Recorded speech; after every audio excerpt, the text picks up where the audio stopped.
Hello students, तो आज का हमारा टॉपिक है बॉन्ड फिजन। बॉन्ड फिजन का एक बहुत ही सिंपल सा मीनिंग होता है बॉन्ड का टूटना। तो बॉन्ड के टूटने को आज समझेंगे कि कैसे टूटते हैं बॉन्ड्स ऑर्गेनिक केमिस्ट्री में, और टूटने के बाद वो किन किन स्पीसीज में कन्वर्ट होते हैं या फिर किन किन टाइप से टूट सकते हैं। ये सारा कुछ हम इस वीडियो लेक्चर के अंदर डिस्कस करने वाले हैं। पर एक बात है कि आपको बॉन्ड को तोड़ना है तो बॉन्ड कैसे बना है उसको समझना होगा। तो इसके पहले वाले लेक्चर में मैंने पूरा कोवेलेंट बॉन्ड के बारे में पढ़ाया हुआ है, तो मेरा ख्याल है आप पहले वो वाला वीडियो देख कर आइए ताकि बॉन्ड कैसे बना है आपको पता चले, तभी तो आप उसको तोड़ पाएंगे। थोड़ा सा इंट्रोडक्शन में दे देता हूं कोवेलेंट बॉन्ड का, क्योंकि यहां बहुत जरूरी है। ऑर्गेनिक कंपाउंड में जो कार्बन होता है वो कोवेलेंट बॉन्ड ही बनाता है, तो समझना आपको कोवेलेंट बॉन्ड को जरूरी है। कोवेलेंट बॉन्ड बनता कैसे है? ये इलेक्ट्रॉनों के शेयरिंग से बनता है। दो एटम होते हैं, वो इलेक्ट्रॉन शेयर करते हैं ताकि दोनों का ऑक्टेट कंप्लीट हो जाए। अगर दोनों एटम सिंगल सिंगल इलेक्ट्रॉन का शेयरिंग किए तो सिंगल बॉन्ड बनता है। दो दो इलेक्ट्रॉन का शेयरिंग किए, ये दो इलेक्ट्रॉन और ये दो इलेक्ट्रॉन, तो डबल बॉन्ड बनता है। और तीन तीन इलेक्ट्रॉन की शेयरिंग किए, ये तीन इलेक्ट्रॉन शेयर किया, ये तीन इलेक्ट्रॉन शेयर किया, तो ट्रिपल बॉन्ड का फॉर्मेशन होता है। ठीक है, तो अगर इसने एक इलेक्ट्रॉन की शेयरिंग की, इसने एक इलेक्ट्रॉन की शेयरिंग की, तो दोनों में क्या बना? Single bond. तो एक एक इलेक्ट्रॉन की शेयरिंग हुई है तो एक बॉन्ड में कितने इलेक्ट्रॉन हो गए? दो इलेक्ट्रॉन। तो आपको ये चीज बहुत अच्छे से याद रखना है कि कोवेलेंट बॉन्ड में सिंगल बॉन्ड में कितने इलेक्ट्रॉन होते हैं। तो कोवेलेंट बॉन्ड के सिंगल बॉन्ड में दो इलेक्ट्रॉन होते हैं, इस चीज को आप याद रखिए। क्यों? क्योंकि आप बॉन्ड जब तोड़ेंगे तो दो टाइप से टूटता है बॉन्ड, होमोलिटिक क्लीवेज से या होमोलिटिक फिजन से और हेटेरोलिटिक फिजन से। तो ये जो दो इलेक्ट्रॉन है ना, वही डिस्ट्रीब्यूट होते हैं दोनों एटम में, जिनके बीच बॉन्ड बना है उनके बीच डिस्ट्रीब्यूट होता है। तो वो दोनों इलेक्ट्रॉन कैसे कैसे डिस्ट्रीब्यूट होते हैं वो बहुत इंपॉर्टेंट है। तो बॉन्ड फिजन को समझेंगे। बॉन्ड फिजन दो टाइप से हो सकता है, मैं एक साथ कंबाइनली समझाऊंगा। बॉन्ड फिजन जो होता है वो दो टाइप का होता है। एक टूट सकता है होमोलिटिक फिजन के थ्रू, होमोलिटिक फिजन। दूसरा टाइप से ये टूट सकता है हेटेरोलिटिक फिजन से, हेटेरोलिटिक फिजन। चलो दोनों को एक साथ पढ़ लेंगे ताकि दोनों में आप कंपेयर कर सको।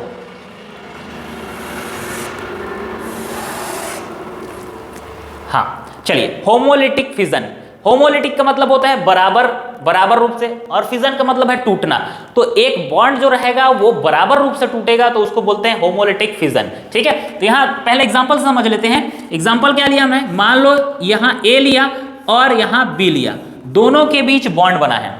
और ये बॉन्ड कौन सा है? क्योंकि हम ऑर्गेनिक केमिस्ट्री पढ़ रहे हैं, ऑर्गेनिक केमिस्ट्री में कार्बन कोवेलेंट बॉन्ड का ही फॉर्मेशन करता है, तो समझ के चलिए कि ये बॉन्ड कौन सा है? Covalent bond.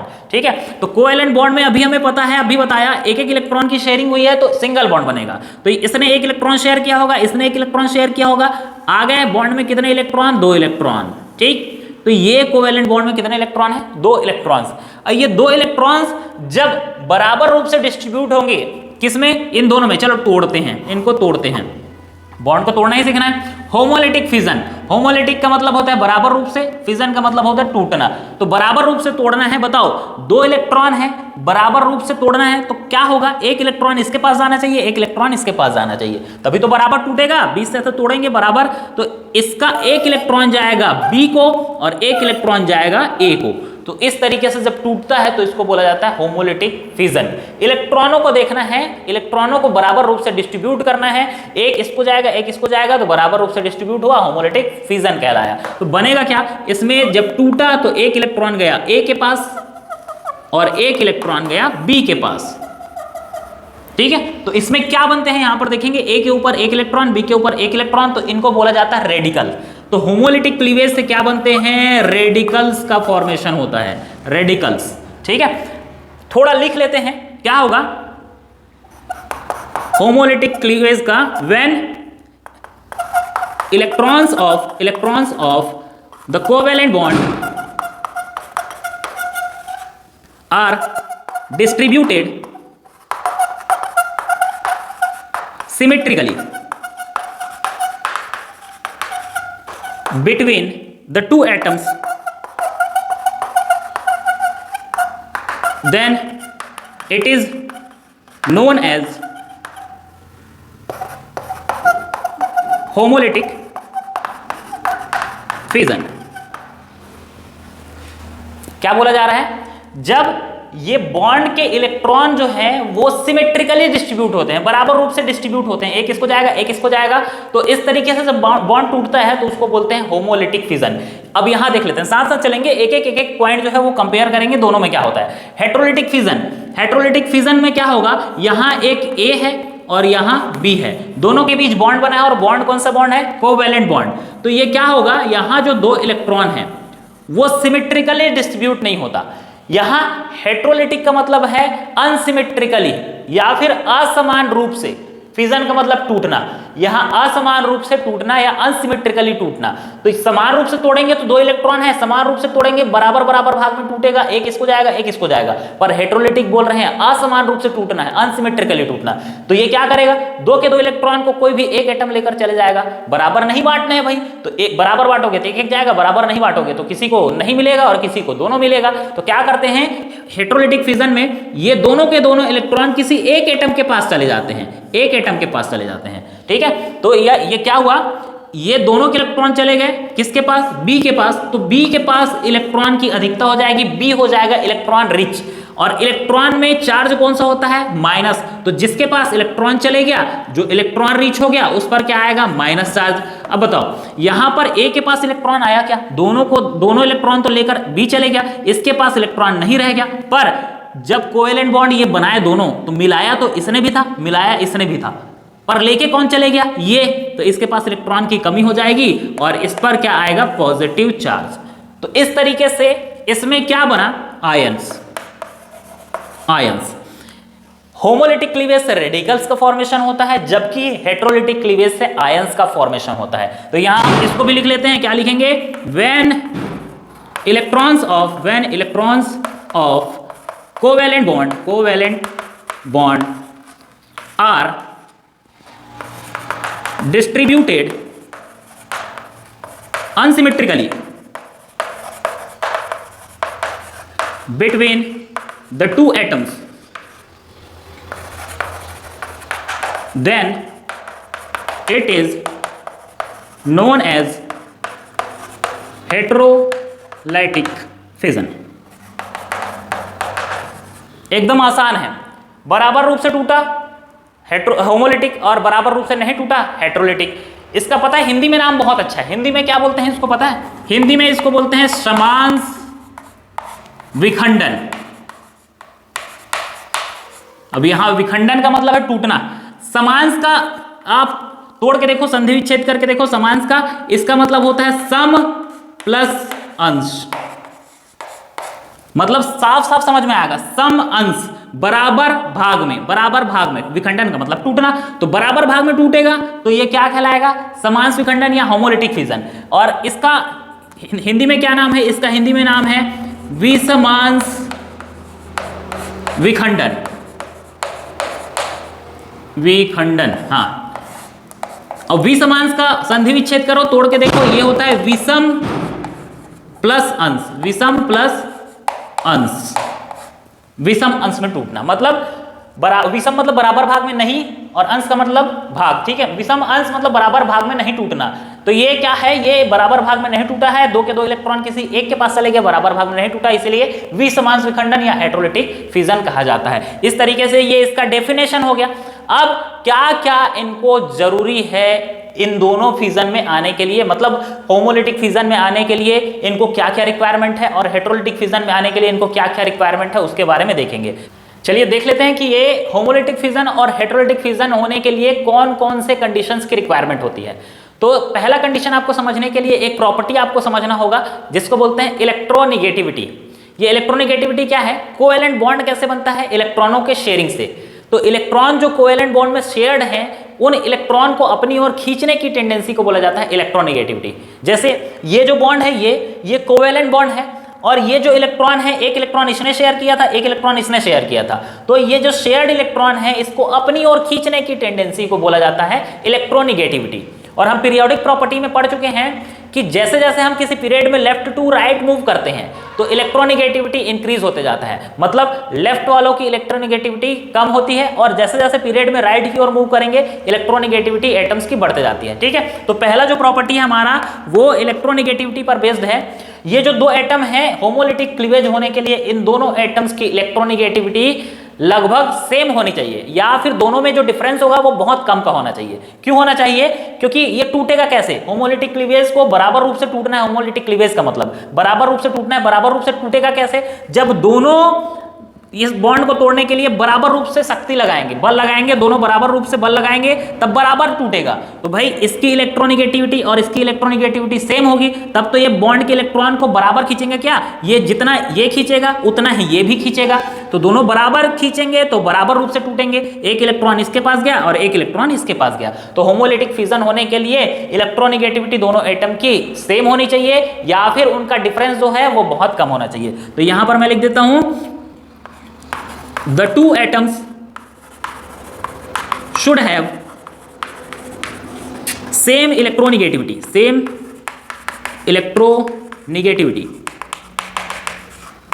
or the difference in electronegativity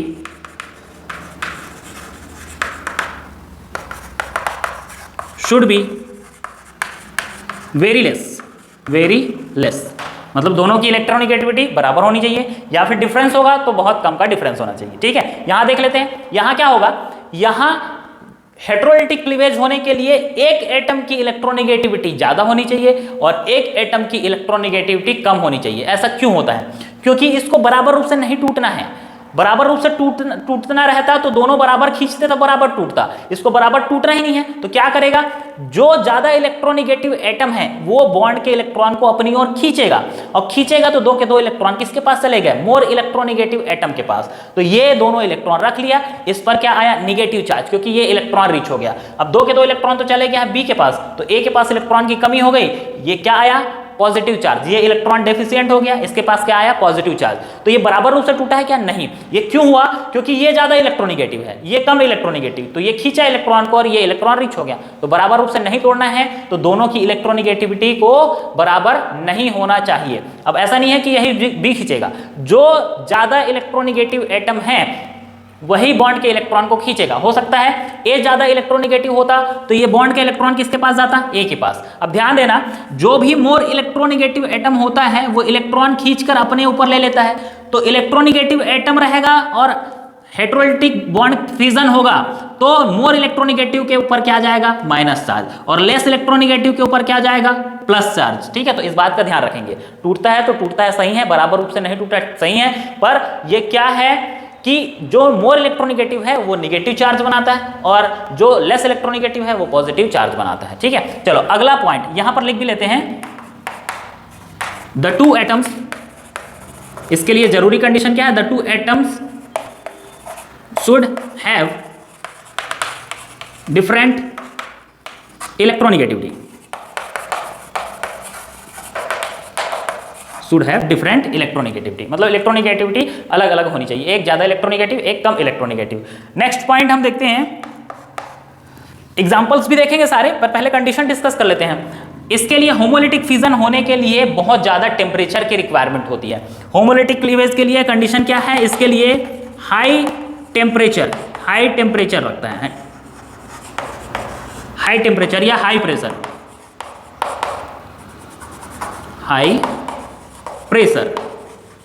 high temperature या हाई प्रेशर की रिक्वायरमेंट होती है। वहीं यहां पर ये हेटेरोलिटिक क्लीवेज जो है वो लो टेम्परेचर पर हो जाता है, लो टेम्परेचर और नॉर्मल टेम्परेचर।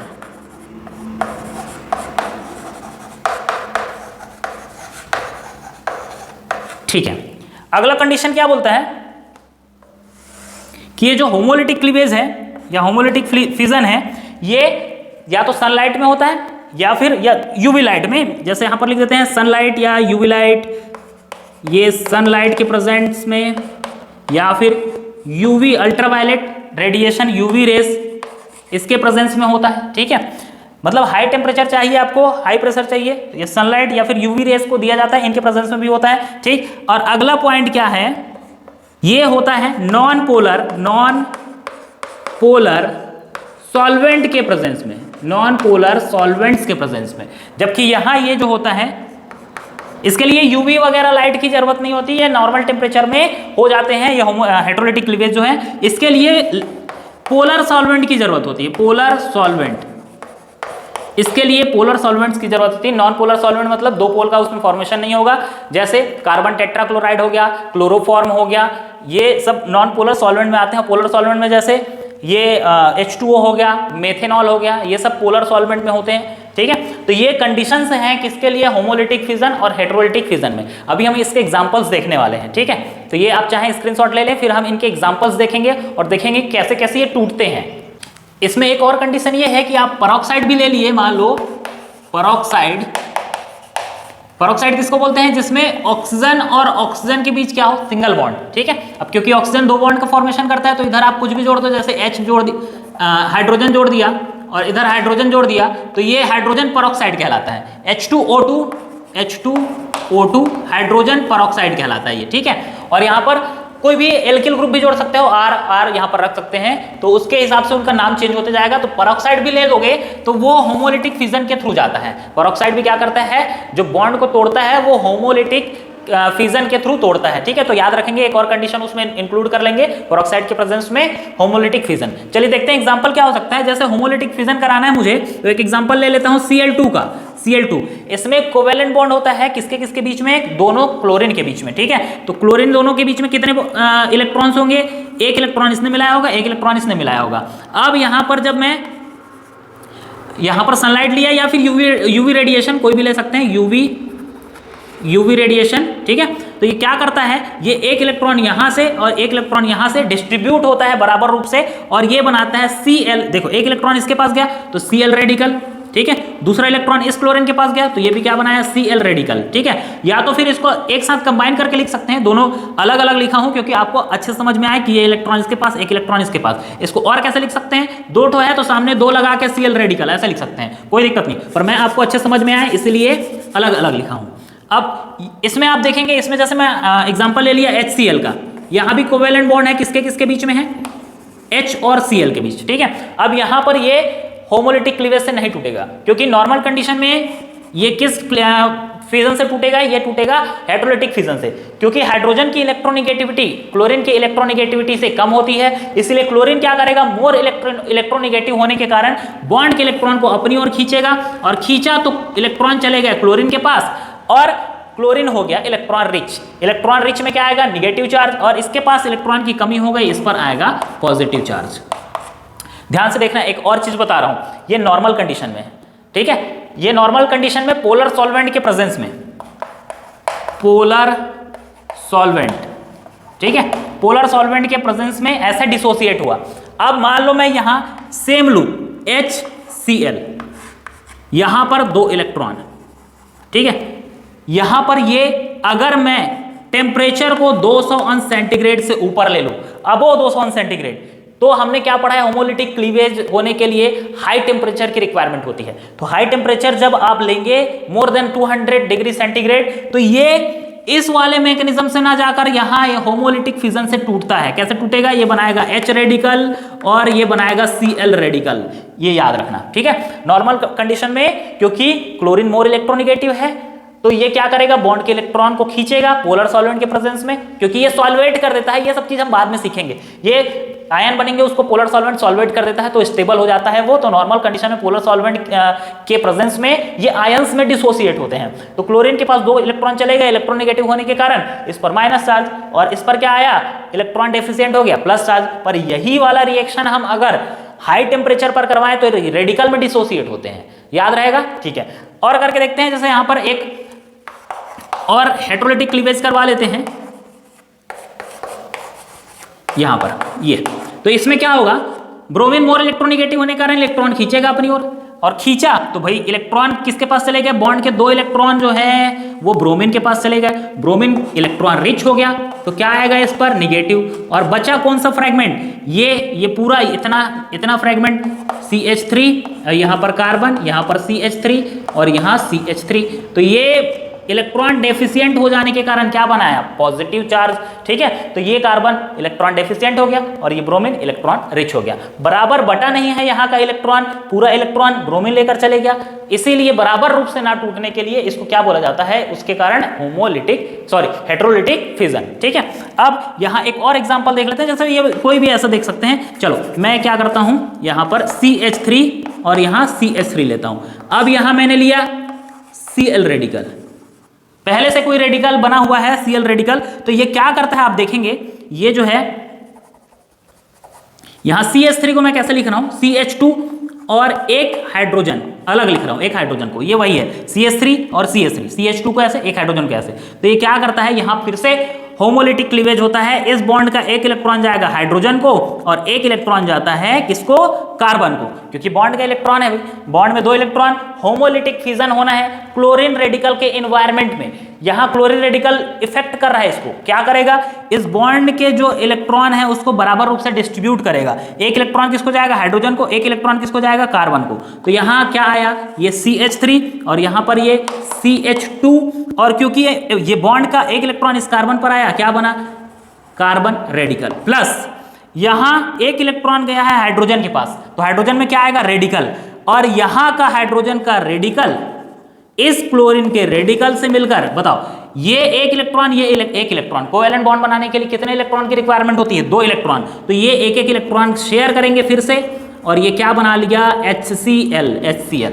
तो इस तरीके से क्या बना, कार्बन के ऊपर एक फ्री रेडिकल बना। तो होमोलिटिक फिजन से फ्री रेडिकल्स का फॉर्मेशन होता है, जबकि हेटेरोलिटिक फिजन से आयंस का फॉर्मेशन होता है। तो ये दोनों में अंतर है, दोनों में डिफरेंस है। तो इस तरीके से आज हमने बॉन्ड फिजन को समझा। 2 तरीके का बॉन्ड फिजन होता है, homolytic fission, heterolytic fission. Homolytic fission मतलब बराबर रूप से टूटना, हेटेरोलिटिक फिजन मतलब बराबर रूप से नहीं टूटना, किसी एक के पास इलेक्ट्रॉन अधिक हो जाएगा, इलेक्ट्रॉन रिच हो जाएगा कोई एक एटम, और एक इलेक्ट्रॉन डेफिशिएंट हो जाएगा।